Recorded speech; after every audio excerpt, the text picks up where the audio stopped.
port. Look at the left one. He is on the deck. When the US European Command released this footage last week, it caused something of a sensation. Russian planes buzzing a US warship in the Baltic. Below the bridge wing. But though NATO criticised the behaviour as particularly unsafe and unprofessional, it also says such incidents are commonplace these days in the skies and seas of Europe. This is the atmosphere that swirled around the first formal meeting with Russia since 2014. NATO and Russia have profound and persistent disagreements.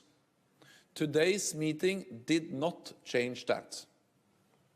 NATO allies remain firm that there can be no return to practical cooperation until Russia returns to the respect of international law. At the heart of the standoff is Ukraine. NATO views Russia's moves in Eastern Europe as aggressive and is responding. The alliance has just tripled the troop size of its NATO response force to 40,000 and created a rapid reaction spearhead force. Washington is adding a further armed brigade to the mix. But in Moscow, it's NATO's expansion to Russia's borders that is seen as threatening and aggressive. It comes naturally that when NATO is expanding eastwards, inevitably it encounters Russia, just because this is where Russia is.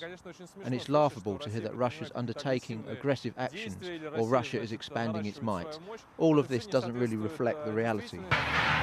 Russia's reformed and retooled military is now a force Moscow feels is increasingly capable of backing up a newly assertive foreign policy. Although the NATO-Russia Council didn't meet for nearly 2 years, it's not true that all contact ceased.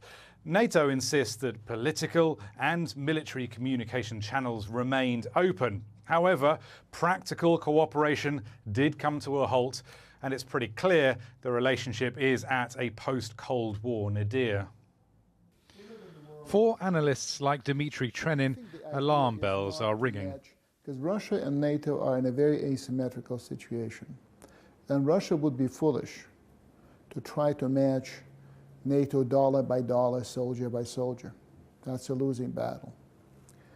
But Russia may decide to create an equivalent level of threat to the one that it perceives coming from NATO. Talking more, it's hoped, will lessen the chance that an incident like the one in the Baltic Sea will explode by someone doing something rash. NATO says there'll be another council meeting at some point, though no date has been set yet. Rory Challands, Al Jazeera, Moscow.